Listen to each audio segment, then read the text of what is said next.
Period से लेकर ovulation तक आपको क्या सावधानी रखनी चाहिए?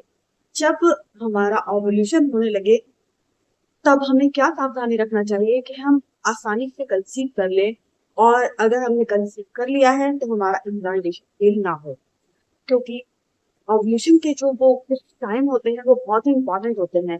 उस टाइम पे आपको कुछ बातों का ध्यान रखना चाहिए, जिससे कि क्या है कि आपका ओव्यूलेशन सफल हो जाए और आपका इम्प्लांटेशन भी सफल हो जाए, और आप इसी महीने गर्भ अपना रोक सकें।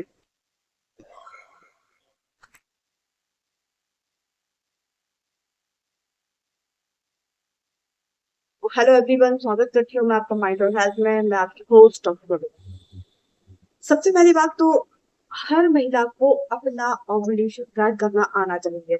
अगर नहीं आता है तो आपको मैं एक सिंपल ट्रिक बता रही हूँ, इसको आप फॉलो करेंगी तो आसानी से निकाल लेंगे। इसमें क्या है कि माना कि आपकी जो पीरियड साइकिल है वो 30 डेज की है, तो आप इसे 10 10 10 3 भागों में बांट लीजिए। मैं एक जनरल वे में ले रही हूँ ताकि आपको आसान हो सके इसको निकालना।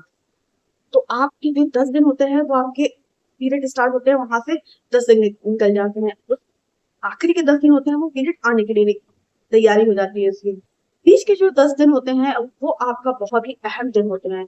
उस दौरान ही आपका ऑपरेशन होता है और आपका एग रप्चर होता है। उस दौरान ही आपकी बॉडी में कुछ सिम्टम्स आते हैं, कुछ लक्षण होते हैं, जिनको आप फॉलो करेंगी तो आप अपने ऑपरेशन को क्योर कर पाएंगी।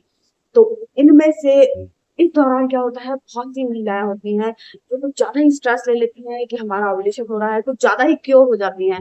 ऐसा भी हमको नहीं करना है। कुछ लोग ज्यादा ही परेशान हो जाते हैं, ऐसा भी हमको नहीं करना है। देखिए, हर महिला की बॉडी अलग अलग होती है। कौन सी महिलाएं ऐसी हैं कि उन्हें रिलेशन मेंटेन किया और तुरंत ही कंसीव कर जाती हैं और उनको किसी प्रकार की कोई समस्या नहीं होती है। लेकिन बहुत सी महिलाएं ऐसी होती हैं जो कि बहुत दिन से ट्राई कर रही होती हैं और वो परेशान भी हो जाती हैं, लेकिन उनको कंसीव नहीं हो पाता।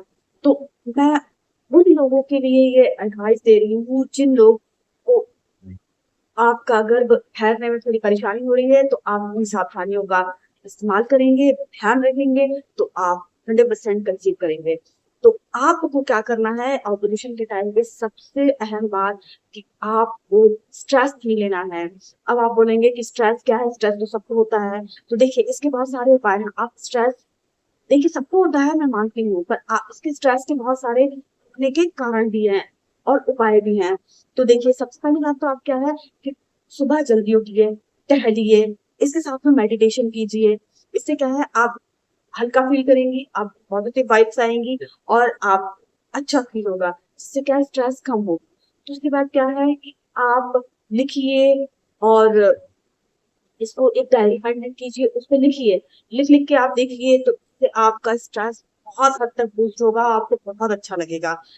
इसके साथ साथ में क्या करना है आपको, आपको इस दौरान हाइड्रेट रहना है। अपनी बॉडी को हाइड्रेट रखना बहुत जरूरी है, क्योंकि इस दौरान आपकी बॉडी का फ्लो, बॉडी में जो ब्लड का फ्लो है बहुत तेज रहता है।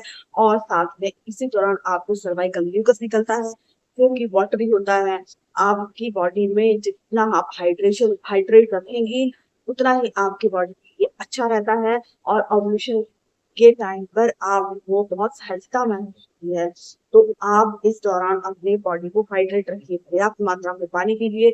इसके अलावा बहुत सारे फ्यूजन ट्राई कर सकती हैं, डिटॉक्स वाटर तैयार कर सकती हैं, जैसे कि पानी में ककड़ी रख लीजिए, नींबू रख लीजिए, इस तरीके के वाटर को तैयार कीजिए, उनको रेगुलर यूज कीजिए। इस दौरान आप नारियल पानी भी पी सकते हैं, ये भी आपकी बॉडी को हाइड्रेट रखता है। इसके साथ में आपको क्या करना है, आपको अपने वेजाइनल एरिया में किसी भी प्रकार के इन्फेक्शन को रोकना है।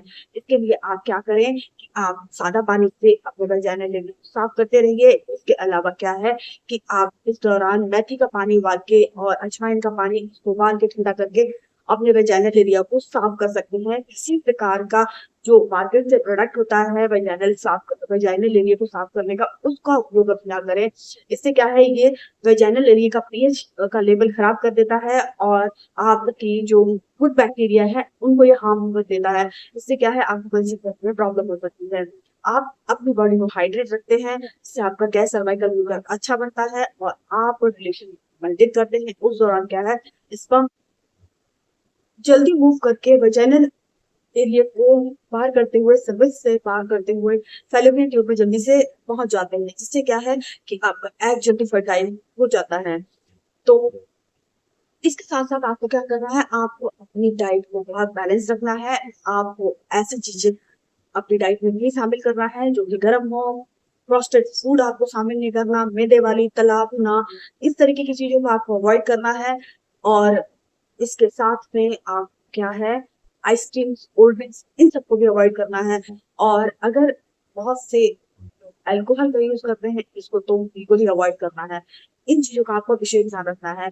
इसके साथ साथ आपको क्या है, कैफीन को भी अवॉइड करना है। जैसे कि चाय, कॉफी बहुत ज्यादा मात्रा में जो लोग कंज्यूम करते हैं, उनको कम करना है। आप दिन भर में 1 या 2 कप चाय या 1 कप कॉफी पी सकते हैं। इससे ज्यादा आप ना पिए, ये आपके ऑक्सीजन को नुकसान कर सकता है। साथ में कुछ महिलाएं ऐसी होती हैं जो कि एक्सरसाइज करना बहुत प्रेफर करती हैं, तो उस दौरान आपको हैवी एक्सरसाइज नहीं करनी है।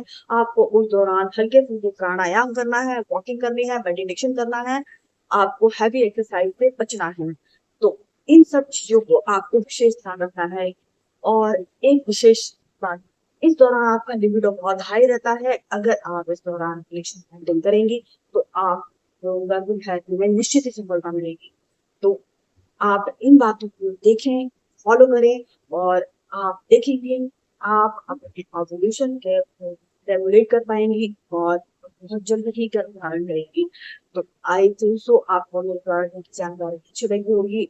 अगर आपको जानकारी अच्छी लगी हो तो ज्यादा से ज्यादा लोगों को शेयर कीजिए, चैनल को नया हो सब्सक्राइब कर लीजिए। Thank you so much, stay with us.